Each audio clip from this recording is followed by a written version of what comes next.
얼마 전 카리브해에서 미군이 마약 운반이 의심되는 소형 선박을 공격한 뒤 생존자까지 사살했다는 보도가 나왔습니다. 미국의 피트 헤그세스 국방장관이 당시 작전에서 전원 사살 명령을 구두로 내렸다는 보도가 워싱턴 포스트를 통해 전해졌습니다. 보도에 따르면 미군은 공습 후 배가 불탔음에도 생존자가 있었고 이에 2차 공격을 하여 생존자 2명까지 사살했다는 내용입니다. 이 공격은 미 해군 특수부대 대북으로 일명 실팀 6가 수행했고 이 팀은 오사마 빈 라덴을 참수했고 2019년 초에는 김정은 북한 국무위원장의 통신을 도청하기 위한 극비 작전을 수행했다는 사실이 최근 보도를 통해 알려졌습니다. 주요 내용은 다음과 같습니다. 작전 목표는 도널드 트럼프 당시 미국 대통령과 김정은 위원장 간의 고위급 비핵화를 위한 정상회담을 앞두고 김 위원장의 의중을 파악하기 위해 통신 감청 장비를 설치하는 것이었습니다. 작전 수행은 실팀6 대원들이 소형 잠수함을 이용해 북한 해안 근처로 침투했으며 일부는 해안에 상륙했는데 작전 중 예상치 못한 북한 민간인 어선이 나타났고 발각될 것을 우려한 특수부대원들이 이들에게 발포하여 2명 또는 3명의 민간인이 사망했습니다. 이로 인해 작전은 중단되고 대원들은 철수했습니다.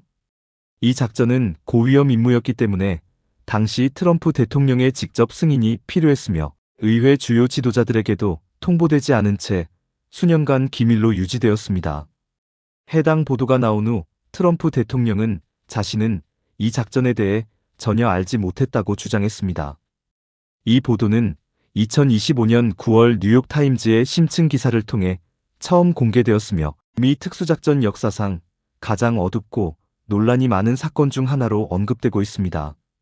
다시 돌아와서 이번 카리브해 소형 선박 인원의 사살 명령이 정말 있었다면 전투 상황이 아닌 곳에서 무장하지 않은 생존자를 겨냥한 공격은 제네바 협약 등 국제법 위반 가능성이 크다는 평가입니다.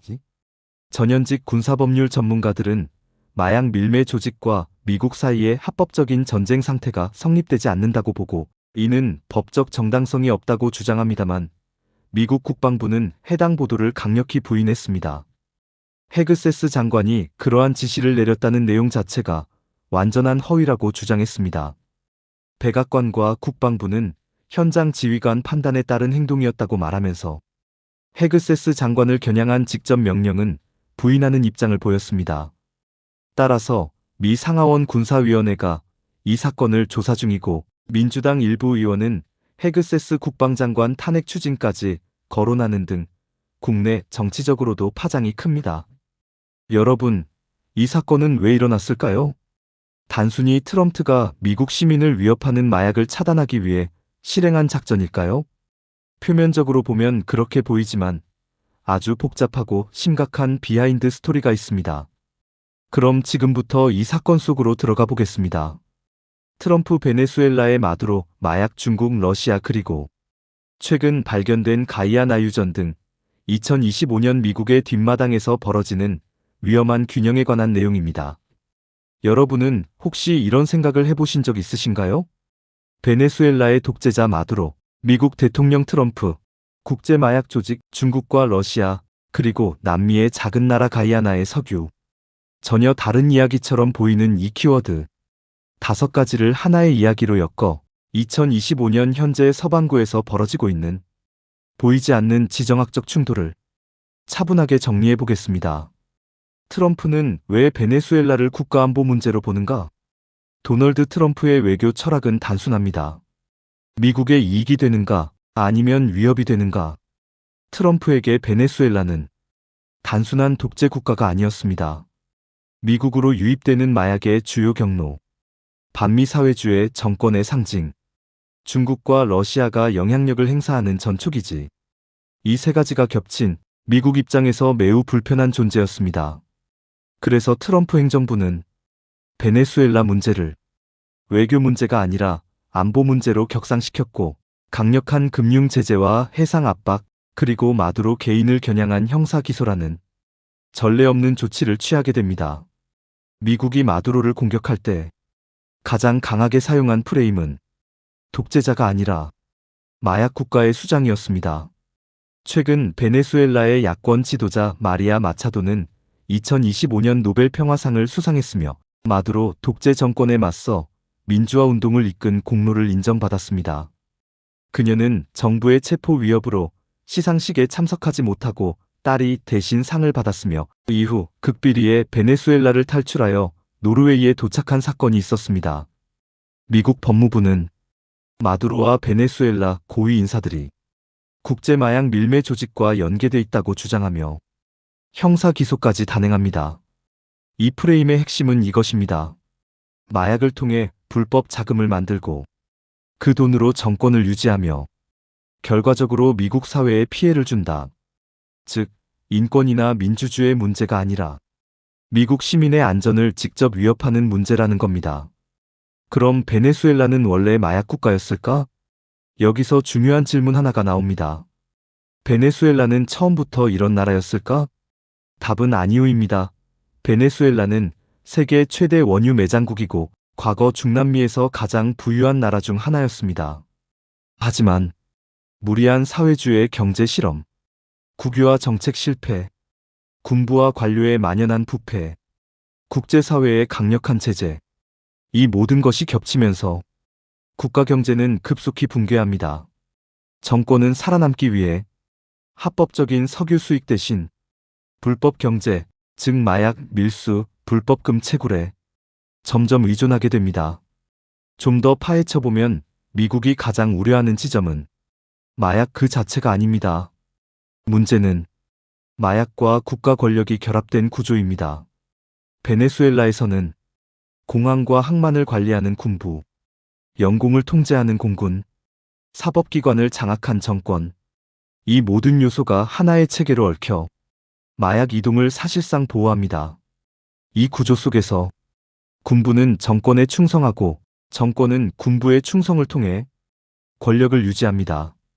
한편 중국과 베네수엘라는 어떤 관계일까요?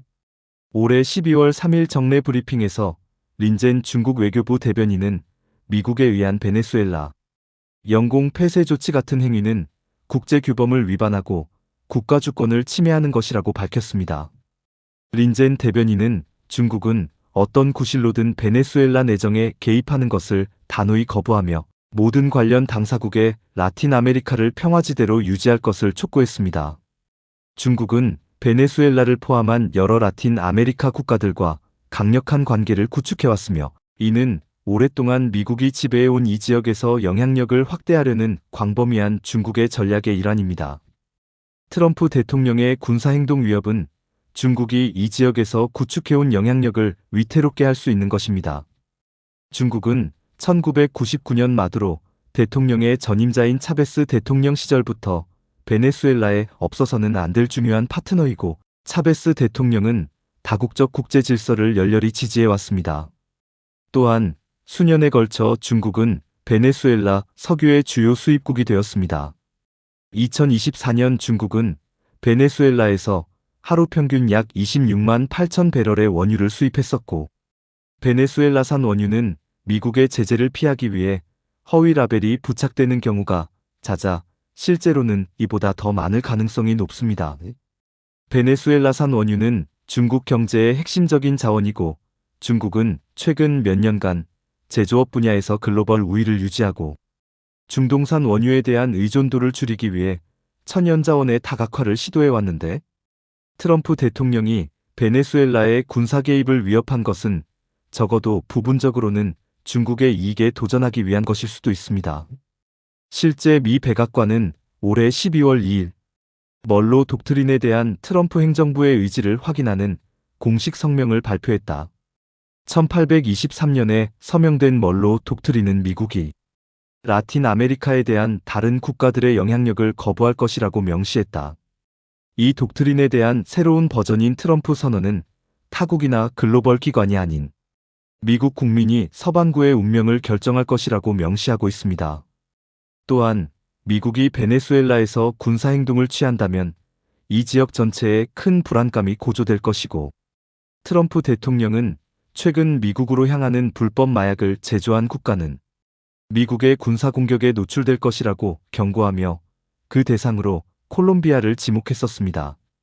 12월 2일 트럼프 대통령은 백악관에서 기자들에게 콜롬비아가 코카인을 제조하고 있다는 말을 들었다고 말했습니다. 그는 콜롬비아에는 코카인 공장이 있다고 덧붙였습니다. 구스타보 페트로 콜롬비아 대통령은 소셜미디어를 통해 미국이 우리의 주권을 위협하는 것은 전쟁을 선포하는 것이라고 즉각 반박했습니다. 그러나 중국이 미국의 공격으로부터 라틴 아메리카 국가들을 보호하기 위해 군사적으로 개입할 가능성은 적습니다. 중국은 최근 몇 년 동안 엘살바도르, 도미니카 공화국, 온두라스가 대만에 대한 외교적 인정을 포기하도록 설득하는 등 정치적 목적을 달성하기 위해 개발 경제 영향력을 행사해왔고, 중국의 라틴 아메리카 전략은 주로 경제적 고려에 따라 결정되며 중국은 일반적으로 해당 지역 국가들과 공식적인 동맹 관계를 맺는 것을 꺼려해왔습니다. 하지만 파트너 국가 방어에 대한 중국의 이러한 소극적인 태도는 전쟁과 같은 위기 발생 시 중국의 지원을 기대할 수 있는 이 지역 국가들과의 관계에 악영향을 미칠 수 있습니다. 그러나 라틴 아메리카에 대한 트럼프 대통령의 공세는 중국에 어느 정도 군사적 기회를 제공했습니다. 러시아의 팽창주의적 의도를 우려하는 유럽 국가들이 미국 무기의 주요 시장이 된 것처럼 라틴 아메리카가 중국 무기의 수익성 있는 시장이 될 가능성이 높습니다. 베네수엘라는 이미 폭동 진압 장비부터 미사일, 그리고 전투기까지 다양한 중국 무기를 구매하고 있고, 중국은 아르헨티나, 볼리비아, 에콰도르에도 군사 장비를 판매해왔습니다. 최근 미국은 라틴 아메리카에 점점 더 적극적인 관심을 보이고 있는 것으로 보입니다. 최근 발표된 미국의 국가안보 전략에 명시된 바와 같이 트럼프 행정부는 서반구의 긴급한 위협에 대처하기 위해 미국의 글로벌 군사력을 재조정하는 방안을 모색하고 있습니다. 따라서 수년에 걸쳐 라틴 아메리카에서 영향력을 조심스럽게 구축해온 중국 지도부는 앞으로 몇 달 동안 그곳에서 어떤 사건이 전개되는지 예의주시할 것입니다. 중국에 있어 베네수엘라는 미국의 영향권 한복판에 있는 국가이고 장기적인 석유 공급원이고 반미 외교 전략의 상징적 카드입니다. 중국은 인권도 선거도 정권 교체도 요구하지 않습니다. 대신 단 하나를 묻습니다. 석유는 얼마나 줄 수 있는가? 이 실용적인 접근 덕분에 마두로 정권은 국제적 고립 속에서도 숨통을 틀 수 있었습니다. 또한 러시아는 베네수엘라의 군사적 후견인 역할을 하며 중국보다 더 직접적인 방식으로 개입합니다. 무기 판매, 방공 시스템 제공, 군사 고문 파견 등 러시아의 목적은 명확합니다. 미국이 마음대로 개입하지 못하게 하자. 특히 우크라이나 전쟁 이후 러시아는 비서방 국가들과의 연대를 더욱 강화하려 하고 있습니다. 베네수엘라는 러시아에게 있어 미국을 견제할 수 있는 상징적인 파트너입니다. 여기서 판을 뒤흔든 중요한 변수인 한 나라가 등장합니다. 바로 가이아나입니다. 가이아나는 불과 몇 년 전까지만 해도 남미에서도 존재감이 크지 않은 나라였습니다. 하지만 가이아나의 에세키보 지역의 앞바다에서 초대형 해상 유전 발견, 미국 석유 기업의 대규모 투자, 세계 최고 수준의 경제 성장으로 상황이 완전히 바뀝니다. 이 유전은 미국과 서방에게는 전략 자산이 되었고 베네수엘라에게는 위기 탈출을 위한 유혹적인 목표가 됩니다. 베네수엘라는 가이아나가 시료 지배하고 있는 에세키보 지역을 자신들의 영토라고 주장합니다. 마두로 정권은 이 분쟁을 통해 국내 불만을 외부로 돌리고 민족주의를 자극하며 석유라는 실질적 이익을 노립니다.